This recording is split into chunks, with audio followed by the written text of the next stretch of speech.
여러분 오늘 말씀을 들어보시면 알겠지만 이 길을 닦는다는 게 굉장히 힘들고 어려운 일이에요. 그런데 이 길을 누구를 위해서 닦아야 되는가 하면 살인자를 위해서 길을 닦는다고 하는 게 결코 쉬운 일이 아님을 성경이 말씀을 합니다. 그리고 오늘 말씀을 듣다가 보면 우리가 교회라고 생각되어지는 우리가 교회에 대한 이미지가 상상을 초월할 정도로 많이 미화되어져 있다는 걸 발견하게 될 겁니다. 교회는 그런 곳이 아니에요.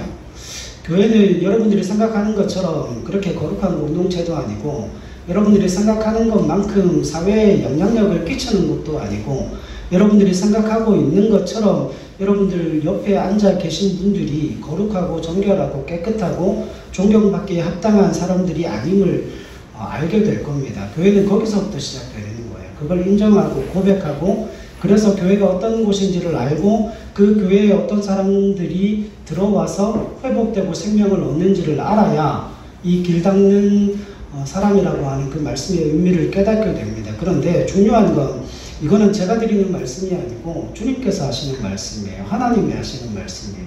하나님께서 교회를 어떻게 정의하고 계시고 그 교회를 통하여서 하나님께서 계획하시고 작정하신 바가 무엇인지를 이 길 닦는 사람이라는 말씀을 통해서 좀 함께 깨달아갈 수 있는 귀한 시간이 되었으면 좋겠습니다. 우리 말씀 같이 읽죠. 시작. 하나님이 나의 예수이시니 그의 힘으로 말미암아 내가 주를 알아리이다. 시편 59편 9절 말씀입니다. 아멘. 여러분 오늘 본문의 말씀은 우리가 많이 들었던 말씀이에요. 도피성에 관한 말씀인데 이 도피성에 관한 이야기가 민수기 35장에도 있고요. 여호수아 20장에도 구체적인 실례를 들어서 도피성이 무엇인지에 대한 말씀을 하고 있습니다. 그런데 이 도피성이 어디에 설치가 되어야 되는지 그 위치가 굉장히 중요해요. 여러분 지금 우리가 읽었던 말씀이 신명기죠. 신명기는 어디입니까? 가나안 땅이에요? 아니에요? 가나안 땅 아니에요. 모압 평지예요. 이제 여기 모압 평지에서 이제 서쪽으로 넘어가서 뭐하면 요단강을 건너면 가나안 땅에 입성을 하게 되는데 가나안 땅에 입성하기도 전에 하나님께서 이스라엘 백성들을 향하여서 6곳을 예비해서 뭘 만들라고 말씀하십니까? 도피성을 만들라고 말씀하세요. 여러분 가나안 땅은 어떤 땅이에요? 젖과 꿀이 흐르는 땅이에요. 약속의 땅이에요. 하나님이 이스라엘 백성들에게 선물로 주시는 땅이에요. 그런데 그런 땅에 들어가거든 뭘 만들라고 말씀하십니까? 도피성을 만들라고 말씀을 하세요. 그러면 여러분 우리가 생각할 때 하나님께서 주시는 그 젖과 꿀이 흐르는 땅, 약속으로 우리에게 주어진 땅에서는 문제가 없어야 될 것 아닙니까? 문제가 없어야죠. 문제가 있으면 되겠습니까? 그런데 이 땅은 벌써 들어가면서부터 뭘 해야 되는 땅이에요? 전쟁을 해서 차지해야 되는 땅입니다. 들어가자마자 뭐가 있어야 되는 땅이에요? 살인이 벌어져야 하는 그 땅이라고 말씀하십니다. 뿐만 아니라 이들이 들어가서 문화를 척결하고 악을 솎아내고 가나안 땅에 하나님의 나라를 어떻게 이루어 가야 하는지에 대한 순종을 뭐 해야 하는 땅이라고요? 연습해야 하는 땅으로 이스라엘 백성들에게 그 가나안 땅이 주어졌습니다. 여러분 교회에 들어와 있다고 해서 모든 사람들이 다 똑같은 영적인 능력을 가지고 똑같은 하나님의 은혜를 체험하는 게 아닙니다. 왜냐하면 가나안 땅은 그들이 전쟁에서 차지한 만큼만 누릴 수 있는 땅이에요. 그러니까 하나님께서 허락하시는 그 영적인 은혜라고 하는 건 내가 하나님 앞에 서서 하나님의 몸된 교회 안에서 분투하고 그 하나님의 몸된 교회 안에서 뭐합니까? 찌집어 붓고 싸우면서 성장하는 것만큼 나를 버려가는 것만큼만 성장하고 성숙되고 영적인 은혜를 누릴 수 있는 곳이 교회라고 하는 거예요. 그래서 여러분 교회는 너무 달콤한 이미지를 가지고 계시면 뭐 하는 곳입니까? 폭망하는 곳이에요. 교회는 절대 그런 곳이 아닙니다. 구원파는 그렇게 이야기를 하죠. 교회에 들어오면 우리가 이미 구원함을 받았기 때문에 세상적인 모든 유혹들과 세상적인 모든 미혹들이 다 끊어진다. 천만의 말씀이요. 만만의 콩떡입니다. 그런 일은 기적으로라도 일어나지 않아요. 하나님은 우리를 그렇게 예비하시고 그렇게 작정하지 않았기 때문에 그렇습니다. 자, 여러분 이 도피성에 관한 문제에 있어서 가장 중요한 게 뭔 줄 아십니까? 우리는 성경을 읽을 때 우리의 호기심을 가지고 성경을 읽기 때문에 그 도피성이라고 하면 그 도피성에 관한 규례와 규칙이 어떠한지에 대해서 굉장히 많은 관심을 가집니다. 그런데 중요한 건 도피성의 규례와 도피성의 규칙이 아니에요. 가장 첫 번째 도피성에 있어서 가장 중요한 이유는 그 도피성의 존재 이유가 가장 중요한 겁니다. 그렇지 않습니까? 여러분 이걸 놓치면 하나님의 의도를 망각하게 되고 율법주의에 빠지게 돼요. 가나안 땅은 하나님께서 이스라엘 백성들에게 주신 젖과 꿀이 흐르는 땅이 맞습니다. 그러나 그 젖과 꿀이 흐르는 땅 안에 들어가 살 사람들은 어떤 사람들이에요? 죄인들이에요. 여러분 환경이 좋아진다고 해서 죄가 없어집니까? 여러분 환경이 아무리 좋아져도 죄는 더 악해져 갑니다. 여러분 생각해 보십시오. 우리가 60년대, 70년대보다 지금이 훨씬 더 많은 부와 명예와 권력을 누리고 있죠. 여러분 주머니 핸드폰을 다 들고 다니잖아요. 핸드폰 없는 사람들이 어디 있습니까? 옛날에 제가 1980년대만 해도 길거리 갈 때 다 공중전화로 전화를 했지 누가 손에 핸드폰을 다 전화기를 한 대씩 다 들고 다닐 거라고 생각을 했습니까? 심지어는 TV 프로그램에 그런 것도 있었어요. 전화를 가지고 핸드폰이 처음 나왔을 때 우리 스마트폰이 처음 나왔을 때 스마트폰을 가지고 방 안에서 24시간 버티기. 그래서 그 스마트폰을 조작을 해서 배달 음식을 시키고 그 배달 음식을 받아 먹고 지금은 그게 일상이잖아요. 그때는 스마트폰이 울렸는데 이걸 밀지를 못해서 전화를 못 받았잖아요. 눌렀는데 전화가 안 돼. 그럼 아빠가 그 전화기를 들고 아들을 찾아가고 딸을 찾아갑니다. 야야 눌렀는데 안 된다. 아빠 밀어. 그걸 가르치고 배웠던 시대 아닙니까? 근데 지금은 그때보다 훨씬 더 잘 살죠. 그러면 그때보다 환경이 더 좋아졌다고 해서 죄는 더 약해졌습니까? 더 심각한 죄악들이 벌어지고 있죠.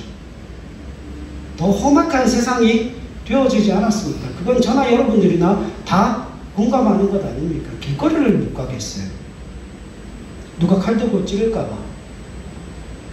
어디를 제대로 마음 놓고 뭘 할 수 없는 세상이 되어져 갑니다. 여러분 죄는 환경이 좋아진다고 해서 사라지는 게 아니에요. 그 죄는 우리 속에서 나오는 것이기 때문에 우리가 살아가는 곳을 아무리 천국으로 좋은 곳으로 만들어 놓는다 할지라도 하나님의 나라가 이 땅 가운데 임하기 전까지는 이 세상에 상하는 것과 해하는 것들이 있을 수밖에 없다는 것이 성경의 증언입니다. 그래서 죽음이 있고 눈물이 있고 슬픔이 있다라고 하는 것이죠. 여러분 생각해 보십시오. 성도들의 오해가 여기에 있어요. 여러분 교회는 죄인들이 모여 하나님의 거룩하심과 의로움과 생명을 덧입어 모이는 공동체입니다. 그런데 이걸 여러분 설교 시간에 이야기를 하면 다 인정을 해요. 설교 시간에 이 이야기를 하면 다 인정을 합니다. 그런데 실제적인 삶의 자리로 돌아가면 이게 잘 인정이 되지 않고 고백이 잘 되어지질 않습니다. 성도들이 교회를 생각할 때 교회는 죄인이 아니라 거룩하고 완전한 사람들, 정직한 사람들, 존경받을 만한 사람들이 모여있는 공동체라고 생각하기 때문에 그렇죠. 그래서 많은 사람들이 이야기를 합니다. TV에서 방송 매체에서 교회에 대해서 이야기가 나오면 어떻게 교회에서 그런 일이 일어나느냐고. 여러분 저는 목사입니다. 저는 목사이기 때문에 그런 일들을 접하고 나면 단번에 제 마음속에 드는 생각이 뭔 줄 아십니까? 그래 교회니까 저럴 수 있지. 사람들과 생각이 전혀 정반대죠. 왜냐하면 교회의 본질을 알기 때문에 그래요. 교회는 죄인인 사람이 교회로 들어와서 그 죄의 구속함을 받고 그 죄에 대해서 정죄가 아니라 용서함을 받고 세컨 찬스를 얻는 것이 교회의 본질입니다. 여러분 요한복음 8장에 보면 현장에서 가늠하다 잡힌 여인이 등장합니다. 근데 그 사건이 어디에서 일어난 줄 아세요? 성전에서 일어났어요. 그 유대인들이 그 여자를 잡아서 누구 앞에 데려다 놓는가 하면 예수님 앞에 데려다 놓는데, 그 예수님이 성전에서 많은 사람들에게 말씀을 가르치고 계시는 그 현장에서 수많은 사람들이 모여있는 그 현장, 예수님께서 말씀을 가르치는 그 현장 중간에 그 현장에서 가늠하다가 잡힌 여인이 잡혀와서 예수님께 묻는 질문이 나와요. 죄인이 어디로 들어왔어요? 성전으로 들어왔죠. 유대인들은 그를 죽이려고 그랬죠. 예수님께서 말씀하시잖아요. 죄 없는 자가 뭐 하라고요? 먼저 돌로 치라. 그러니까 어른부터 시작해서 어린아이까지 한 사람씩 물러가기 시작하고 나중에 그 여인과 예수님만 남았어요. 예수님이 이렇게 말씀하십니다. 너를 정죄한 사람들이 여기에 있느냐? 여인이 눈을 들어보니까 없거든요. 없나이다. 주님이 뭐라고 말씀하십니까? 나도 너를 정죄하지 아니한다. 가서 다시는 죄를 범하지 말라. 죄인이 어디에 들어왔어요? 성전에 들어와서 성전 되신 예수님으로부터 용서함을 받고 다시금 자신의 삶의 자리로 돌아가게 하는 것이 교회입니다. 그러니까 교회는 거룩한 공동체 제발 이 말 좀 안 했으면 좋겠어요. 그건 하나님이 보시는 입장이고, 우리가 우리 자신을 볼 때에 우리가 거룩합니까? 여러분 정말 그렇게 거룩하세요?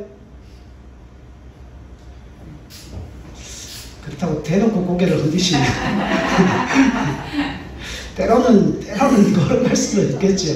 그런데 우리가 정직하게 하나님 앞에 고백할 부분들은 고백을 하자고요. 우리가 너무 높은 신앙상의 기준을 가지고 있어요.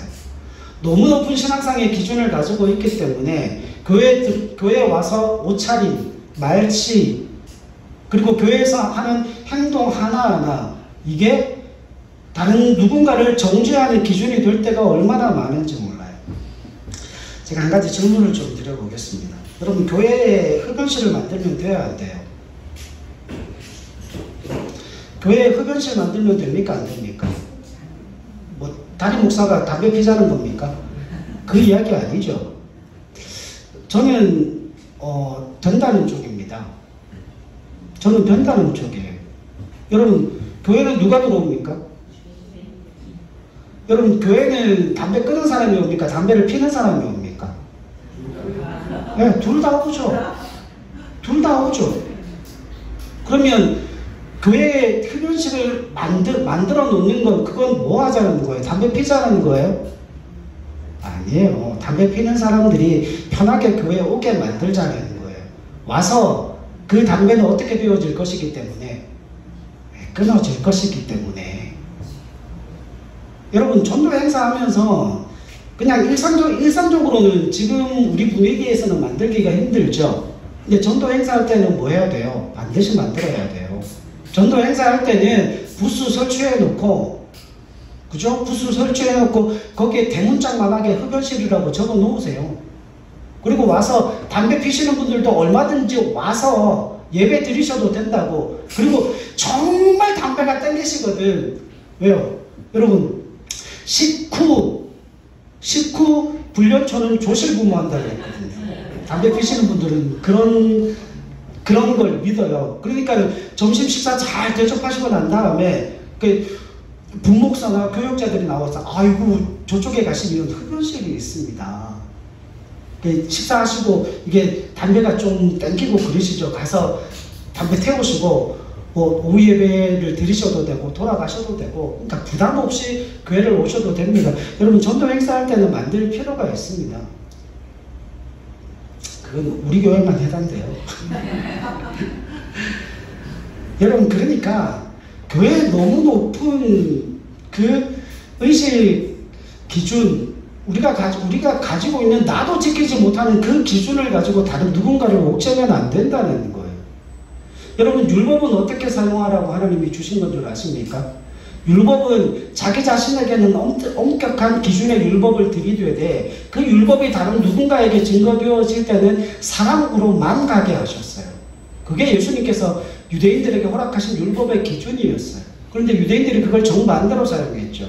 자신들에게는 굉장히 유한 기준을 들이대고, 다른 누군가에 들이댈 때는 완전 캐논으로 들이댔죠. 그래서 다 죽이겠다는 거 아닙니까?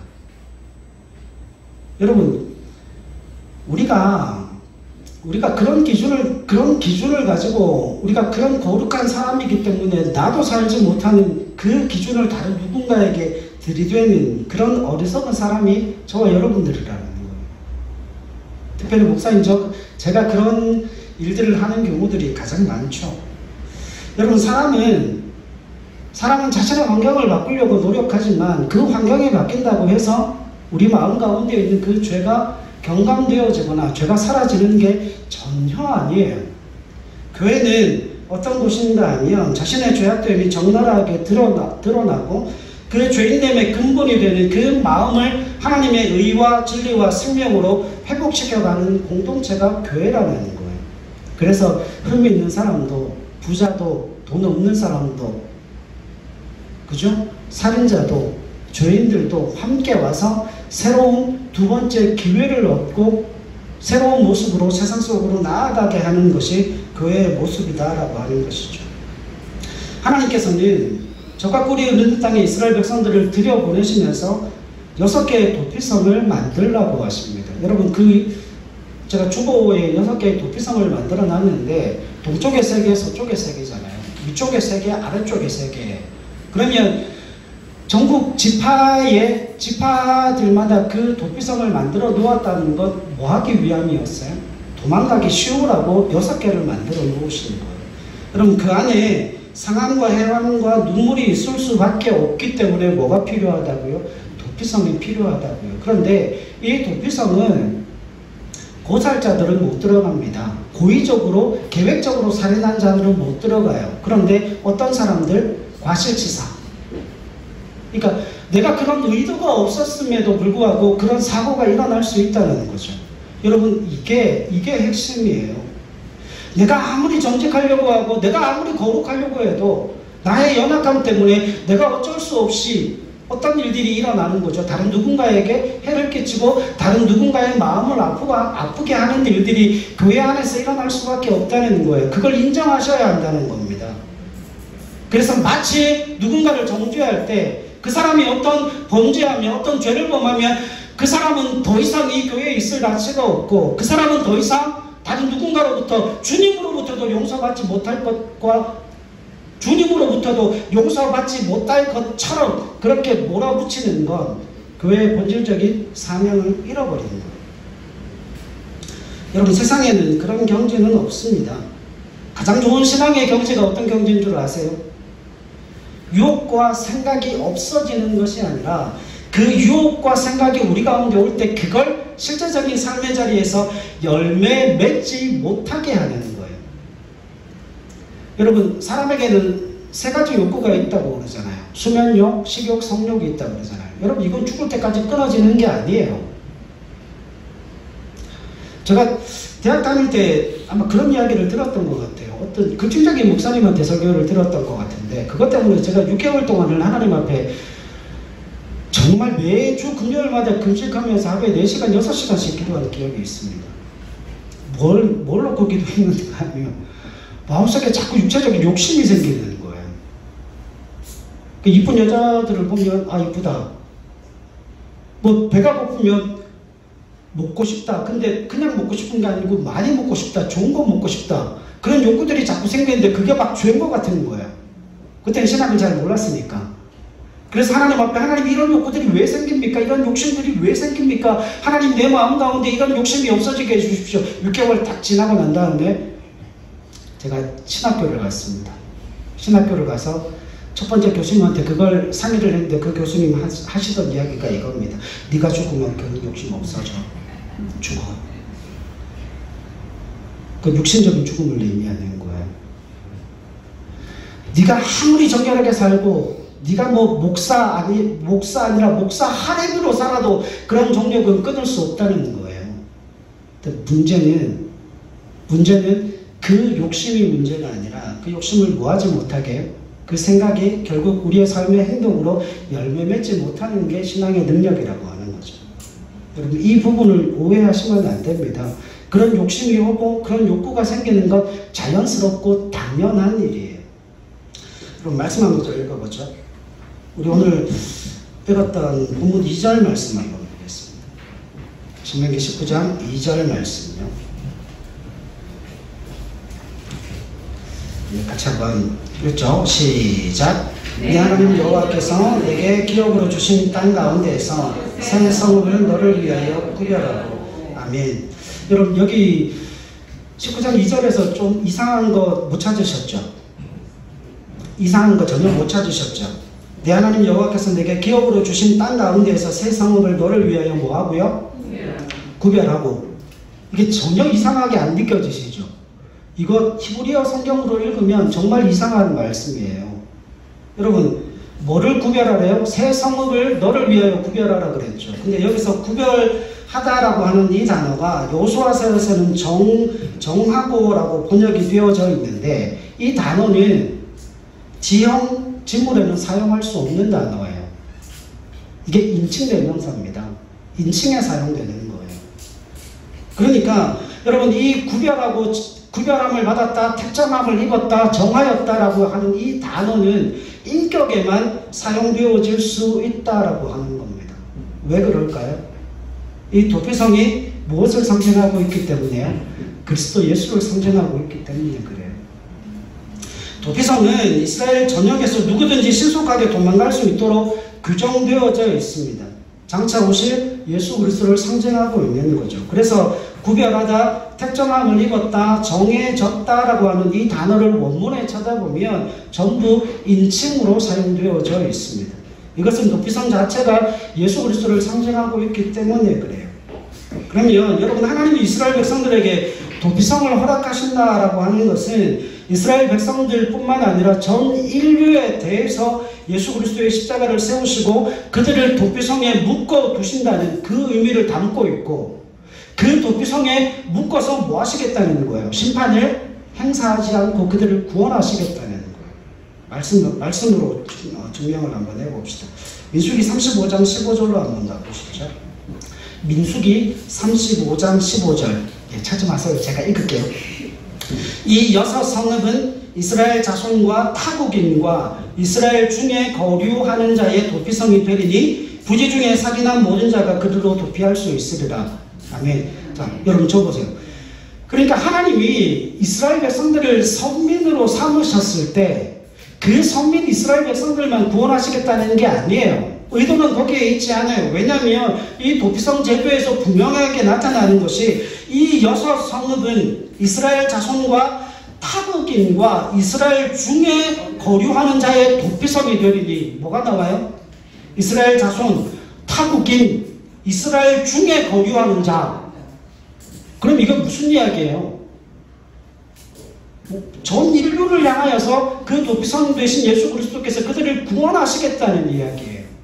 그러니까 이스라엘 백성들, 다시 말씀을 드리면 유대인들의 그 선민사상이 얼마나 삐뚤어지고 잘못되어져 있는가를 성경에서 분명하게 증거하고 있는 겁니다. 자, 오늘 본문 3절 말씀 같이 한번 보죠. 오늘 본문 3절 말씀이 오늘 본문 말씀의 핵심이에요. 19장 3절 말씀 같이 한번 읽겠습니다. 시작. 내게 기업으로 주시는 땅 전체를 세 구역으로 나누어 길을 닫고 모든 살인자를 그 성읍으로 도피하게 하라. 아멘. 여러분 통상적으로 도피성은 어디에다 지어집니까? 높은 산에 지어져요. 왜냐하면 찾기가 쉽거든요. 여러분 어디 도망가려면 찾기가 쉬운 데다가 눈에 띄는 곳에 도피성을 세워둬야 되는 것 아닙니까? 그러니까 이 통상적으로 산과 높은 곳에 이 도피성이 세워지는데, 유대인들에게 있어서 이 높다는 실제적인 개념은 이런 의미예요. 안전하다라고 하는 뜻이 있어요.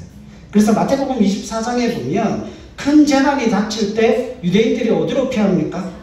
산으로 도망하라고 그러죠. 그 산은 뭘 이야기해요? 안전한 곳을 이야기하는 거예요. 그러니까 안전한 곳으로 도망할지어다 라고 말씀을 하고 있는 거죠. 그러니까 통상적으로 유대인들에게 있어 산과 높은 곳은 안전하다는 그 의미를 담고 있습니다. 그런데 도피성이 그렇게 높은 곳에 위치하고 있으면 아래쪽에서 달려서 그곳으로 가야 될 텐데, 그러면 가는 길이 당연히 어떻게 되겠죠? 험하겠죠. 그죠? 험할 수밖에 없습니다. 그래서 3절에 보면 뭐를 하라고 그럽니까? 길을 닦으라는 거예요. 그 살인자가 그 도피성으로 올라가면서 도망가면서 그 험한 길에 돌뿌리에 걸려 나무 뿌리에 걸려 넘어지지 않고 그 도피성으로 안전하게 도망갈 수 있도록 그 길을 누가 닦으라는 거예요? 그 도피성이 설치되어 있는 그 지역의 주민들이 1년에 한 차례씩 히브리 모든 남자들이 다 가서 노역하면서 그 길을 닦으라는 거예요. 누구를 위해서요? 누구를 위해서요? 아니요, 정확하게 이야기하세요. 누구를 위해서요? 살인자를 위해서요. 여러분, 그게 도피성의 의미예요. 그 살인자를 위해서 길을 닦는 사람들이 그 도피성 주위에 있는 히브리 남자들이 1년에 1차씩 반드시 해야 되는 일이었다라고 하는 거예요.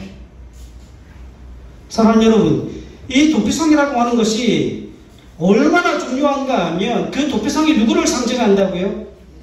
예수 그리스도를 상징한다고요. 그러면 이 땅 가운데 있는 그 수많은 죄인들, 수많은 살인자들, 수많은 범죄한 영혼들이 예수 그리스도께로 도망갈 수 있도록 예수 그리스도께로 가는 그 길을 누가 닦아야 하는 거예요?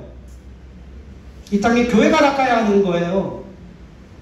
이 땅에 하나님의 백성들이 그 길을 닦는 하나님의 사람들이 되고 그 길을 열어주는 하나님의 사람들이 되어야 한다는 거예요. 여러분, 지금 우리가 그렇게 살고 있습니까? 지금 우리가 그와 같은 길 닦는 사람으로 이 땅을 살고 있습니까? 이런 이야기를 웃으면서 해야죠. 정색하면 상처받으시니까.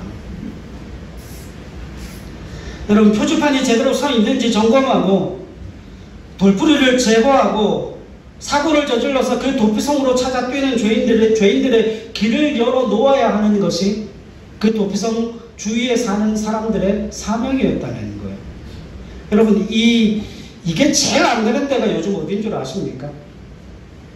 이게 제일 안 되는 데가 요즘 어딜까요? 교회보다 더 안 되는 데가 있어요. 가정이에요.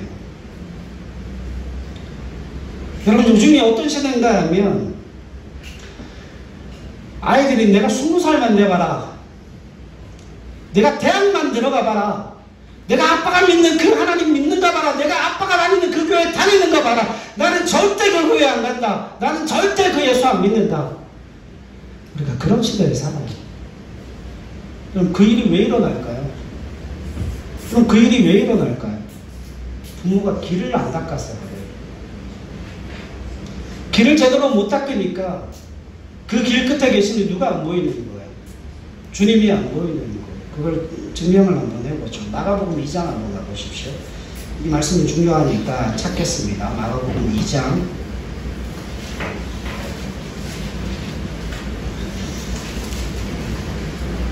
마가복음 2장 3절로 9절입니다. 마가복음 2장 3절로 9절 같이 읽죠. 시작. 사람들이 한 중풍병자를 네 사람에게 메워가지고 예수께로 올세 무리들 때문에 예수께 데려갈 수 없으므로 그 계신 곳에 지붕을 뜯어 구멍을 내고 중풍병자가 누운 상을 달아내리니 예수께서 그들의 믿음을 보시고 중풍병자에게 이르시되 작은 자야 내 죄사함을 받아내리라 하시니 어떤 서기관들이 거기 앉아서 마음에 생각하기를 이 사람이 어찌 이렇게 말하는가? 신성모독이로다. 오직 하나님 한 분 외에는 누가 너희 죄를 사하겠느냐? 그들이 속으로 이렇게 생각하는 줄을 예수께서 곧 중심에 아시고 이르시되 어찌하여 이것을 마음에 생각하느냐? 중풍병자에게 내 죄 사함을 받았느니라 하는 말과 일어나 내 상을 가지고 걸어가라는 말 중에 어느 것이 쉽겠느냐? 아멘. 여러분, 이 마가복음 2장에 보면 중풍병 걸린 친구를 누가 데리고 옵니까? 다른 친구 넷이서 데리고 오죠. 제가 이 본문을 볼 때마다 마음이 너무 아파요. 여러분, 이 본문의 핵심이 중풍병자가 구원받았다는 겁니까? 예, 맞아요. 근데 그 중풍병자가 구원을 어떻게 받았죠? 친구 때문에 아니잖아요. 주님을 만나서 구원을 받았죠. 네, 여러분 보세요. 여기에 신랄한 비판이 담겨져 있어요. 3절로 4절 보십시오. 사람들이 한 중풍병자를 네 사람에게 메워가지고 예수께로 왔어요. 얼마나 힘들었겠어요. 그 침상채 들고 온 거예요. 예수님 만나면 구원을 받을 수 있기 때문에. 그런데 4절 별표 곱박이 100하시고 그 옆에다가 이렇게 쓰셔야죠. 이런 사람 되지 말자. 4절에 보면 무리들 때문에 예수께 데려갈 수 없으므로 여러분 이게 무슨 이야기예요? 사람들이 에워싸 입구를 메워 정작 병자가 교회 문으로 들어갈 수가 없는 거예요. 그래서 어디로 갑니까? 지붕으로 올라가 지붕을 뚫고 예수님 앞에 달아내립니다. 여러분 지금 병자는 죽어가는데 입구를 누가 막고 있어요? 사람들이 막고 있어요. 지금 구원받아야 할 하나님의 백성, 구원받아야 할 중풍병자가 그 친구들의 손에 이끌려서 그 침상째 예수님을 만나러 가야 하는데 정작 그 입구에서 들어갈 수가 없는 거예요. 누가 그 입구를 막고 있어서? 제가 그 입구를 막고 있는 거예요.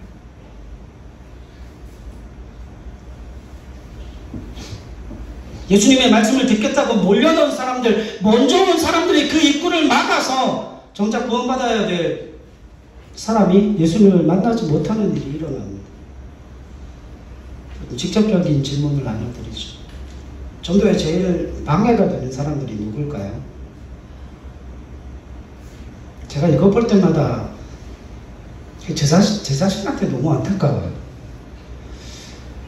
예전에는 그런 이야기까지 있었어요.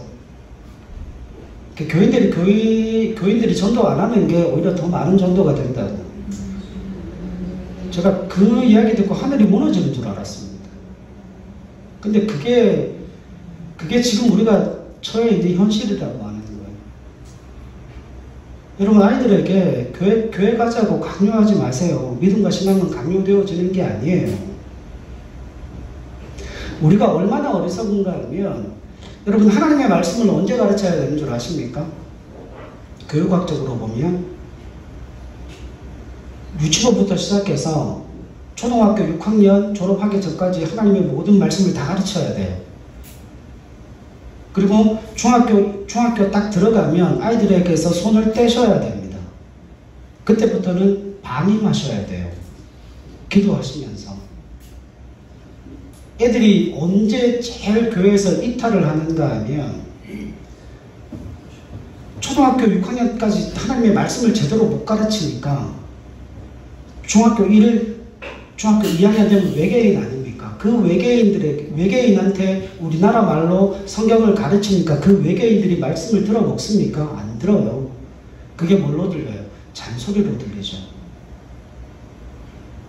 그러니까 그때부터 갈등이 일어나는데 어떤 갈등이 일어나는가 하면 마치 신앙이 강요되어지는 것처럼 내가 내 믿음의 자녀를 강요하면 이 아이들에게 믿음이 들어갈 것처럼 그래서 이 아이들이 고등학교를 졸업하면 다 교회를 떠납니다.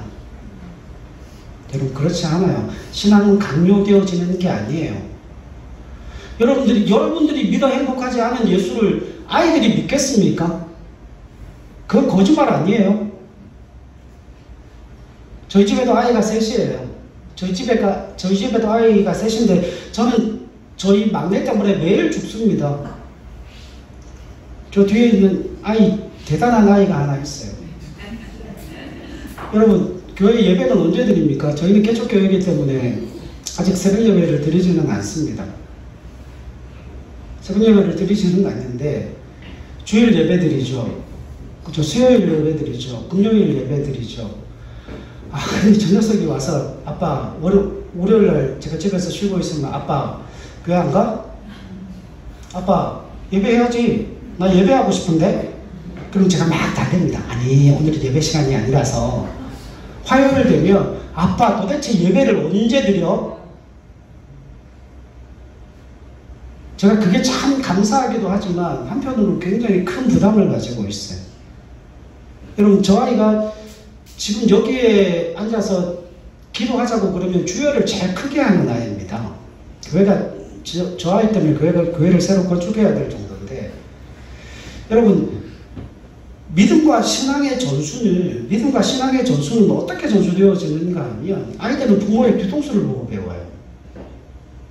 부모는 아이들이 안 보는 것 같지만 뒤에서 엄마 아빠가 기도하고 있네, 성경 보고 있네. 우리 엄마는 왜 저렇게 울지?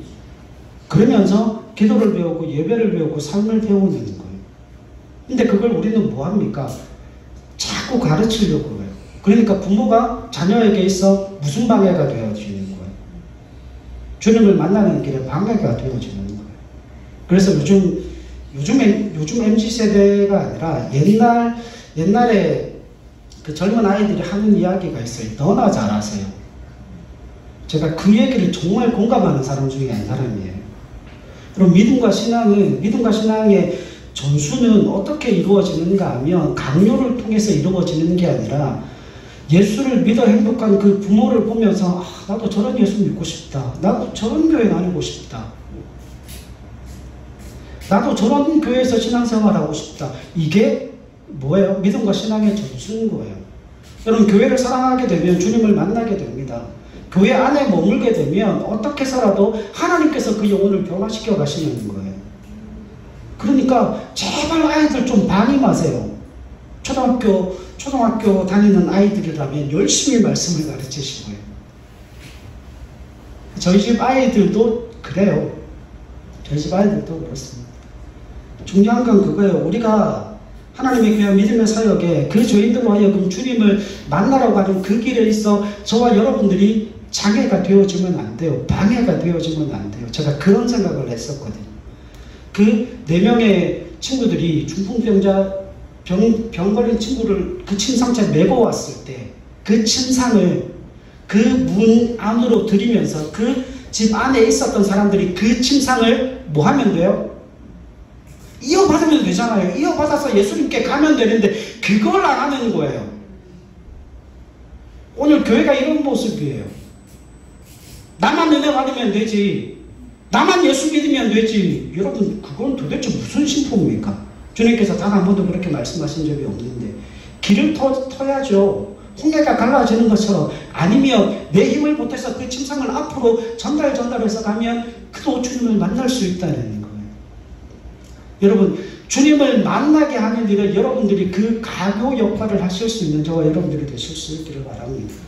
길 닦는 여러분들이 되실 수 있기를 바랍니다. 여러분, 이것이 우리에게 있어 굉장한 도전이에요.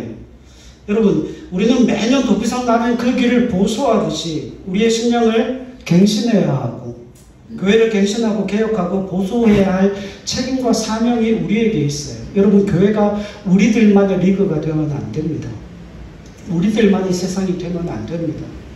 주님은 단 한 번도 교회를 향한 그 사명을 우리에게 허락하셨을 때 너희들만의 세상을 만들어라. 단 한 번도 그렇게 말씀하신 적이 없습니다. 여러분, 길을 막고 예배 현장으로 들어올 수 없도록 만드는 존재가 아니라 길을 열어 그들을 주님 앞으로 인도하는 길 닦는 사람으로 저와 여러분들이 하나님 앞에 쓰임받는 믿음의 사람들이 되었으면 좋겠습니다. 특별히 여러분들의 자녀들을 주님께로 인도하여 정말 여러분들의 믿음과 신앙을 가지고 자녀들을 믿음으로 낚아내는 하나님의 어부들이 되실 수 있기를 소망합니다. 그래서 여러분들을 보고 저들이 주님을 만나고 여러분들을 통하여서 그 주님의 사랑과 주님의 은혜가 어떠한지를 여러분들의 삶을 통해 저들에게 보여줄 수 있는 저와 여러분들이 되실 수 있기를 주님의 이름으로 간절히 부탁을 드립니다.